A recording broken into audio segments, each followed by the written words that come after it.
안녕하세요. 아임 콩티입니다. 지난 영상에서 임용 2차 면접 태도, 특히 당당해 보일 수 있는 태도 위주로 영상을 업로드했는데요. 그 영상을 보시고 많은 분들이 요청해 주셔서 오늘은 제가 2021학년도 임용 시험 면접장에서 직접 시험을 치르고 온 답안 내용을 공유하려고 합니다. 목차는 답안 복기, 보충 설명, 평가원 기출 경향으로 진행하겠습니다. 구상형 1번 문항 답변 드리겠습니다. 학생의 정서적인 문제는 낮은 자존감입니다. 제시문에서 공모전에서 불합격한 것이 부끄러워서 학교에도 나가지 않았고 앞으로 어떤 것도 할 수 없을 것 같다고 하고 있기 때문입니다. 학생의 행동적인 문제는 충동을 조절하지 못하는 것입니다. 공모전에서 떨어져서 홧김에 책상을 내리쳐서 다쳤기 때문입니다. 이에 대한 지도 방안은 다음과 같습니다. 첫째, 정서적 측면에서 공감의 법칙 321을 활용하겠습니다. 공감의 법칙 321은 학생의 이야기를 3분 이상 들어주고 이야기하는 동안 2번 이상의 긍정적인 표시를 해주고 1분 동안 제 의견을 이야기하는 저만의 법칙입니다. 이를 통해 학생의 상실감에 공감하고 경청해 주겠습니다. 그 후 학생의 자존감을 향상시키는 방법들을 모색하겠습니다. 둘째, 행동적 측면에서 에너지 발산의 기회를 제공하겠습니다. 예를 들어 체육활동이나 문화예술 활동을 통해 충동성이나 공격성을 바람직한 방식으로 발산할 수 있을 것입니다. 이상입니다. 구상형 2번 문항 답변 드리겠습니다. 우리 부산교육은 소통과 협력의 참여교육을 추구합니다. A 교사가 현재 가지고 있는 자질은 정서적 교감 자질입니다. 학생들과 격의 없이 대화하며 쉬는 시간에 자주 찾아가 소통하기 때문입니다. 향후 필요한 자질은 협력 자질입니다. 모르는 것을 여쭤보는 것은 좋지만 수시로 여쭤보아 다른 선생님들이 부담스러워 하시기 때문입니다. 제가 이러한 자질을 얻기 위해 노력해온 것을 말씀드리겠습니다. 첫째, 칭찬 릴레이를 통해 정서적 교감을 배웠습니다. 실제로 고등학교 1학년 때 칭찬 릴레이를 통해 배려와 존중의 학급 문화를 경험했습니다. 다른 친구들을 칭찬할 점을 찾기 위해 관찰하며 더 관심을 갖게 되었고 서로 배려하고 존중하는 학급 문화가 만들어졌습니다. 둘째, 오케스트라를 통해 협력 자질을 배웠습니다. 각자 악기마다 가지고 있는 장점이 다른 악기들과 어우러졌을 때 조화로운 하모니가 만들어지는 것을 경험했습니다. 또한 제가 멜로디를 끌어나가고 다른 악기들이 뒷받쳐 주기도 하고 다른 악기가 멜로디를 끌어가고 제가 뒷받침해 줄 때도 있다는 것을 경험했습니다. 이상입니다. 구상형 3번 문항 답변 드리겠습니다. 저는 C 교사가 가장 저와 비슷하다고 생각합니다. 즉, 원만한 교우 관계가 중요하다고 생각합니다. 제 교사상은 더불어 사는 삶의 가치를 알려주는 교사이기 때문입니다. 그 이유로 미래 시대는 협력이 더욱 중요할 것이기 때문입니다. 서로 지식을 나누고 협력하는 과정에서 더욱 발전할 수 있을 것입니다. 이러한 교사상으로 학생들을 가르칠 때 저는 2015 개정 교육과정이 추구하는 더불어 사는 인간을 기를 수 있을 것이라고 생각합니다. 토익 토론이나 협동학습, 다양한 공동체 활동을 통해 학생들이 원만한 교우 관계를 갖도록 지도하겠습니다. 이상입니다. 즉답형 문항 잠시 읽어본 뒤 답변 드리겠습니다. 즉답형 1번 문항 답변 드리겠습니다.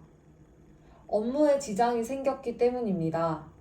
다른 선생님들을 도와드리고 싶은 마음이 크지만 수업 지도나 생활 지도에 지장이 생긴 상황에서 수업 코칭까지 담당하게 될 경우 더 큰 지장이 생길 것이라고 생각했기 때문에 제시문과 같이 행동한 것입니다. 즉답형 2번 문항 답변 드리겠습니다. 첫째, 협력 자질이 부족합니다. 다른 선생님들이 잘 모르시는 상황에서 적극적으로 돕는 것이 필요하기 때문입니다. 둘째, 의사소통 자질이 부족합니다. 이것은 제 일이 아닌데요 하고 이야기하기보다는 우선 다른 선생님들의 감정이나 의견에 경청하고 존중하고 공감부터 했어야 했습니다. 즉답형 3번 문항 답변 드리겠습니다. 첫째, 공감하고 경청하겠습니다. 선생님들이 온라인 수업 활용이 어려운 상황과 감정, 생각에 대해 공감하고 경청하고 존중하는 태도를 먼저 보이겠습니다. 둘째, 저의 입장을 정중히 말씀드리겠습니다. 선생님들을 도와드리고 싶으나 현재 업무에 지장이 생기는 상황임을 조심스럽게 말씀드리겠습니다. 그 후 기존 업무를 최대한 빨리 끝내고 코칭을 도와드리는 방향으로 할 것입니다. 학교의 업무는 물을 자르듯이 명확히 구분되지 않는 것 같습니다. 제 일인 것과 제 일이 아닌 것을 구분하기보다는 학생과 학교를 위하는 일이라는 생각으로 늘 협력하고 소통하겠습니다. 이상입니다. 경청해 주셔서 감사합니다. 제가 방금 복귀 내용을 조금 더 자세히 보충 설명을 해드리도록 할게요. 여기 보시면은 제시문을 읽고 정서적 문제와 행동적 문제를 각각 한 가지씩 이야기를 하고 각각에 대한 지도 방안을 한 가지씩 말하라고 돼 있죠. 그래서 정서적 문제랑 행동적 문제를 말하고 지도 방안을 한 번에 이야기하셔도 되고 아니면 정서적 문제 하나, 지도 방안 하나, 행동적 문제 하나, 지도 방안 하나 이렇게 말씀을 하셔도 상관이 없어요.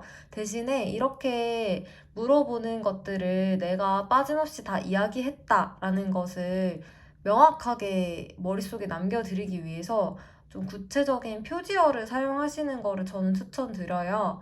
그래서 제가 여기서 뭐 정서적인 문제는, 행동적인 문제는 이제 지도 방안 이야기 할게요. 그 지도 방안 첫째, 그 지도 방안 둘째 이렇게 명확하게 내가 가짓수 빼놓지 않았다는 거 기억하시도록 이런 안내하는 말들을 썼었습니다.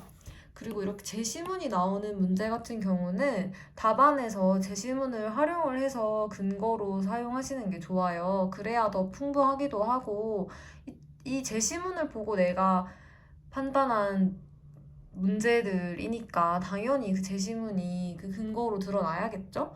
그래서 이제 제가 자존감이 낮은 이유로 여기서 학생이 뭐 이렇게 했기 때문입니다 하고 제시문을 활용을 했고 마찬가지로 충동을 조절하지 못하는 이유로 뭐 공모전에서 내리쳐서 다쳤기 때문입니다 하고 제시문을 활용을 하고 있죠. 그다음에 이제 지도 방안은 이제 저는 공감의 법칙 321이라고 하는 거를 저만의 만능 틀로 좀 정리를 해놨었는데 다른 사람들한테 조금이나마 차별화되는 그런 답변처럼 들리도록 하려고 준비를 했었던 거예요. 그래서 제가 공감하고 경청해준다라는 일반적인 말을 쓰는 것보다는 좀 뭔가 하나의 명칭을 만들면 그게 더 귀에도 잘 들어오고 주의 집중도 시킬 수 있을 것 같아서 이런 것들을 미리 제가 준비를 해놨었고 그거를 바로 활용을 했습니다. 이 공감과 경청에서 끝나는 게 아니라 아무튼 문제가 낮은 자존감이었으니까 그 후에 자존감을 향상시키는 방법들을 모색하겠다 하고 넘어갔고 구체적으로 그 방법을 뭘 쓰겠다라고 이야기를 해주시는 것도 좋을 것 같아요. 그 다음에 이제 행동적 측면에서 에너지 발산의 기회를 제공하겠다. 조금 모호하게 얘기했기 때문에 뭐 구체적인 예를 들어서 체육이나 문화예술 활동이나 뭐 미니 체육대회라던가 아니면 그룹 활동 등을 통해서 뭐 바람직한 방식으로 발산할 수 있도록 할 거다라고 더 내 주장에 힘을 싣는 구체적인 예시를 들어드렸습니다. 일단 구상형 2번 문제 보도록 할게요. 2번 문제에서 보면은 이 A 교사에게 현재 있는 자질 하나, 향후 필요한 자질 하나, 그리고 그 자질을 얻기 위해 내가 노력해온 거 한 가지씩을 말하라고 돼 있죠. 이것도 마찬가지로 자질을 나란히 나열을 하고 한 가지씩 이야기를 해도 되고 이 현재 있는 자질, 내가 노력해온 자질, 향후 필요한 자질, 내가 노력해온 자질 이렇게 연결해서 하셔도 되는데 저 같은 경우는 그냥 주르륵 얘기를 했고 아까처럼 그 대신에 표지어를 사용해서 나 이거 다 얘기했으니까 누락시키면 안 돼요 하고 강력하게 말씀을 드렸었습니다. 그래서 현재 가지고 있는 자질은 향후 필요한 자질은 그다음에 첫째 해서 여기서 정서적 교감 자질이라 했으니까 이거를 통해서 정서적 교감을 배웠습니다. 둘째, 이거를 통해서 여기서 이제 제가 협력 자질이라 했으니까 협력 자질을 배웠습니다. 명확하게 표현을 해드린 거고, 또 제가 하나 강조드리고 싶은 거는 자질이 무엇인가, 역량이 무엇인가 라고 한다면은 내용이 뭐든지 간에 끝에는 꼭 자질, 역량이라는 말을 붙여줬던 것 같아요. 그래서 여기서 보시면은 정서적 교감입니다 라고만 해도 되는데 정서적 교감 자질입니다 라고 했고, 여기도 협력입니다 라고만 하면 되는데 협력 자질이라고 꼭 덧붙여서 이것도 마찬가지로 나 이거 얘기했으니까 빠뜨리지 마세요 라는 뜻으로 꼭 이 명칭을 부여해주는 게 좋은 것 같고요. 여기서도 제가 이제 그 제시문을 활용을 했죠. 학생들과 격의 없이 소통하기 때문입니다. 그다음에 모르는 것을 여쭤보는 건 좋지만 선생님들이 부담스러워 하시기 때문입니다. 이렇게 제시문을 활용하는 것을 추천해 드립니다. 필수인 것 같아요. 솔직히 말하면. 이것도 마찬가지로 칭찬 릴레이랑 오케스트라도 저만의 만능 툴로서 제가 사전에 짧게 명확하게 이야기할 수 있도록 좀 정돈된 문장으로 정리를 해놨었어요. 그래서 여기다 써먹으면 되겠다 하고 칭찬 릴레이랑 오케스트라 이렇게 활용을 했던 거고, 한 가지 특이한 게 여기 문제에서 보시면은 우리 부산교육은 소통과 협력의 참여 교육을 추구합니다 라고 돼 있죠. 이거는 시책에서 따온 건데요. 부산 같은 경우에는 평가원 지역이기 때문에 사실 꼭 시책이 그렇게 중요하진 않거든요. 근데 저는 제가 부산시 교육청에 좀 관심이 있다는 것을 어필하는 거, 그리고 또 실제로 시책을 쓰면은 답안이 풍부하고 다른 사람과 좀 특색 있는 답안도 되는 것 같아서 가능하면 시책을 연결하려고 했어요. 소통과 협력의 참여 교육 같은 거는 이 시책에서 비전이었나 정책 방향이었나 이런 것들이었는데, 이런 게 이제 써먹기가 좋잖아요, 멘트가. 그래서 이거를 잘 기억을 해뒀다가 관련된 내용이 있을 때 써먹으려고 했던 거고, 구체적으로 이 시교육청에서 현재 진행하고 있는 어떤 사례들은 대응 방안이나 지도 방안, 해결 방안 같은 거를 제시할 때 구체적인 사례를 시책에서 따오는 것도 연습을 하려고 했었습니다. 그러면 확실히 답안이 풍부하고 좀 괜찮은 것 같아요. 여러분들도 평가원 지역이라고 시책 싹 무시하셔도 사실 상관없겠지만 활용하시는 것도 추천드립니다. 부상형 3번 문제는 교사상을 한 가지를 선택을 하고 그거를 네 교사상이랑 결부를 해라. 그리고 그 이유를 말해라. 그리고 어떤 인간을 기를 수 있는지 제시해라.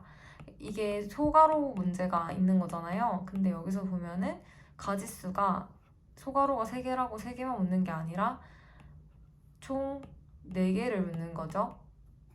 제일 중요하다고 생각하는 거 하나 선택하고 내 교사상 얘기하고 그 이유 이야기하고 어떤 인간 기를 수 있는지 얘기해야 되니까 이걸 절대 빠뜨리지 않고 다 이야기를 해주셔야 하세요. 그래서 여기서 보시면은 A, B, C가 3개가 다 중요하죠. 하나라도 안 중요한 게 없죠. 근데 이 중에서 제가 C를 선택한 거는 제가 여러 가지 버전의 교사상을 준비를 해놓기는 했었지만 실제로 제가 제일 생각하는 게 좀 더불어 사는 삶의 가치를 알려주는 교사상이기도 했고, 제가 여기서 1번, 2번 문제에서도 보면은 소통과 협력의 참여 교육을 추구한다고 했고 협력이랑 정서적 교감 이런 거 강조를 하고 있으니까 전체적인 제 답안의 일관성, 통일성을 유지하기 위해서 C를 선택하기도 했던 것 같아요. 그래서 여기서 보면은 이제 제가 선택한 거는 C교사입니다 하고 이제 제시문을 활용을 해서 즉 원만한 교우관계가 가장 중요하다고 생각합니다.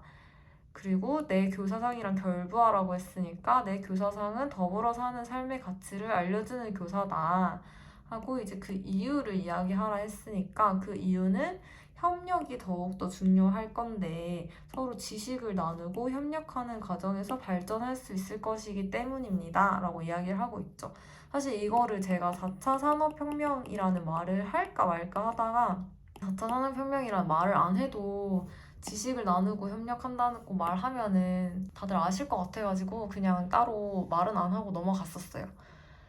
이러한 교사상으로 학생들을 가르칠 때 저는 더불어 사는 인간을 기를 수 있을 것입니다 하고 네 번째 가지수를 채웠죠. 근데 여기서 이제 더불어 사는 인간인데 이게 결국에는 이 문제에서 보면은 어떤 인간을 기를 수 있느냐 하면 2015 개정 교육과정을 묻는 거잖아요. 그래서 저는 그 나 안다? 좀 강조해 주려고 2015 개정 교육과정이 추구하는 더불어 사는 인간 이렇게 꼭 한번 명시를 해드렸고 토익 토론이나 협동학습 다양한 공동체 활동이라고 해가지고 이제 주장, 근거, 재주장에서 이제 재주장에 해당하는 부분이라고 할 수 있겠죠.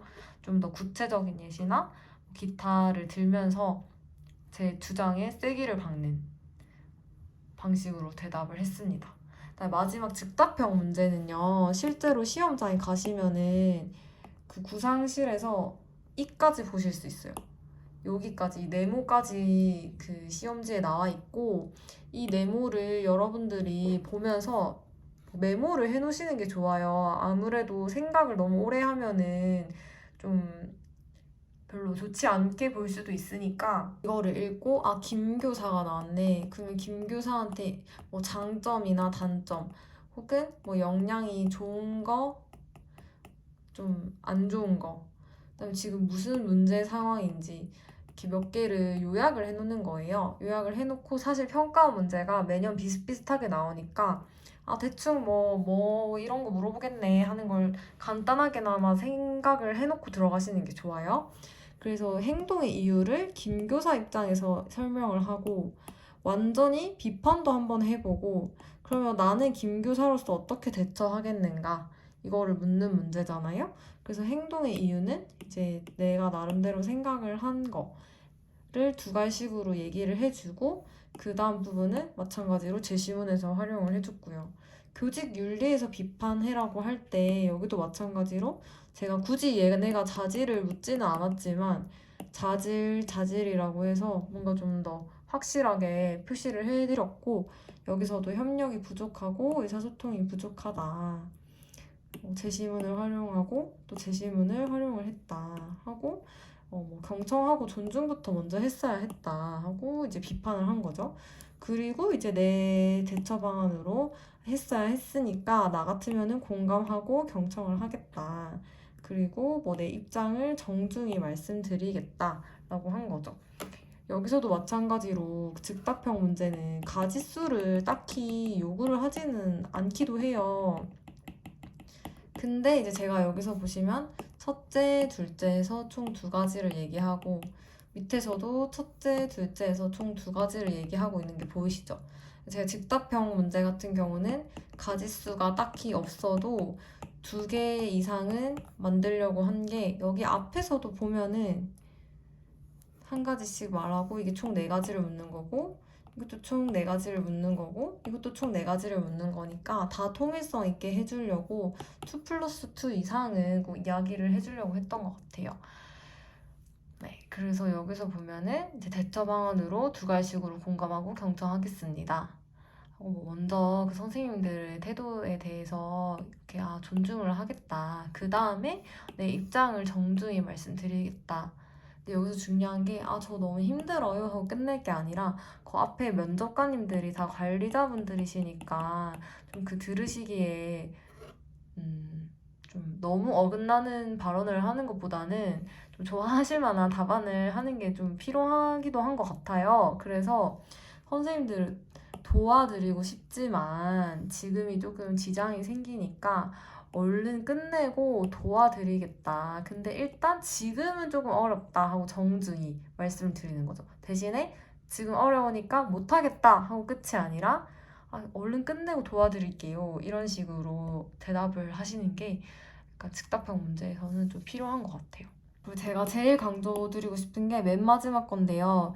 이 맨 마지막은 제가 만능 틀로 항상 생각을 해놓고 즉답형 문제에서 뭐 동료 교사나 선배 교사와 갈등 상황이 생겼을 때 이런 부분 관련된 문제 끝에는 꼭 덧붙이려고 했던 내용이에요. 그러니까 학교라고 하는 게 실제로 업무가 명확하게 구분하기가 힘들잖아요. 그러니까 이거 네 업무, 이거 내 업무 이렇게 딱딱딱 구분하기보다는 그냥 하나를 위한 일이라는 생각으로 늘 협력하고 소통하겠다라고 해서 이제 임팩트도 한 번 더 있게 대답을 마무리하고 진짜 이 사람이 걸리면은 뭐 협력하고 소통하겠다 뭐 이런 게 문제 전반적으로 잘 드러나니까 좀 괜찮아 보이겠다 이런 인식을 드리고 싶어가지고 이런 마지막 멘트를 꼭 붙였어요. 여러분들께서도 만능틀로 삼으셔서 뭐이 답안을 쓰셔도 되고 본인만의 어떤 마지막 임팩트를 딱 줄 수 있는 그런 내용을 한번 생각해 보시는 것도 좋을 것 같아요. 평가원은 대체로 매년 비슷하게 출제되는 것 같아요. 제가 느낀 바로 내용 면에서는 전반적으로 교사상, 교사관, 역량 등을 주로 묻습니다. 즉답형 상황은 특히 갈등 상황이 매년 출제되고 있고, 최근에는 동료, 선배 교사와의 갈등 상황을 많이 다루고 있어요. 형식 면에서는 두세 가지 보기를 주고 이 중에서 선택하라고 합니다. 선택을 너무너무 좋아하는 것 같아요, 평가원은.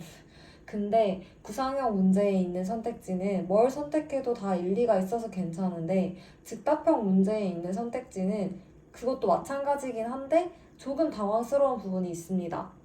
예를 들어서 즉답형 1번 문항에서 하나를 선택을 하면 즉답형 2번 문항에서 바로 내가 선택한 것을 비판하라고 하거나, 아니면 내가 선택하지 않은 것을 만났을 때 어떻게 하겠느냐 이런 식으로 대반전을 시켜버립니다. 그래서 공부하실 때 모든 면에서 프로즈 앤 컨스를 따져보시는 게 좀 중요하다고 생각을 해요. 그리고 가지수는 보통 4가지를 요구하는 것 같아요. 2가지 더하기 2가지 혹은 1가지 더하기 3가지 이런 식으로요. 그래서 저는 가지수를 특정하지 않는 즉답형 문제가 나오더라도 전체적으로 일관성이 있도록 최소 2가지 더하기 2가지 이상은 답변하려고 했습니다. 작년 시험에서도 구상실에서 처음 시험지를 봤을 때 느낌은 1번 문제만 조금 낯선 듯해서 잠깐 당황했지, 나머지 문제는 그동안의 평가원 출제 기조를 따라간 것 같아서 익숙했어요. 여러분들도 역대 평가원 기출을 다 풀어보시면 아마 본인만의 패턴이 어느 정도 나올 것이라고 생각합니다. 이 패턴들을 잘 정리해 두셨다가 적절히 골라서 사용하시면 좋을 것 같아요. 지금까지 2021학년도 임용 2차 면접 답안 복기 영상이었습니다. 저도 딱 1년 전 이맘때 스터디, 유튜브 등 다양한 답안들을 보면서 생각을 확장시키고 거기서 팁을 얻어서 저만의 답을 만들어 나갔던 것 같아요. 여러분들께서도 제 답안을 보시고 조금이나마 도움이 되셨으면 좋겠습니다. 다음 영상은 2차 면접 내용 준비 영상입니다. 이 영상보다 조금 더 큰 틀에서 준비해 봤으니까 많은 기대 부탁드려요. 오늘도 시청해주셔서 감사합니다. 파이팅하세요.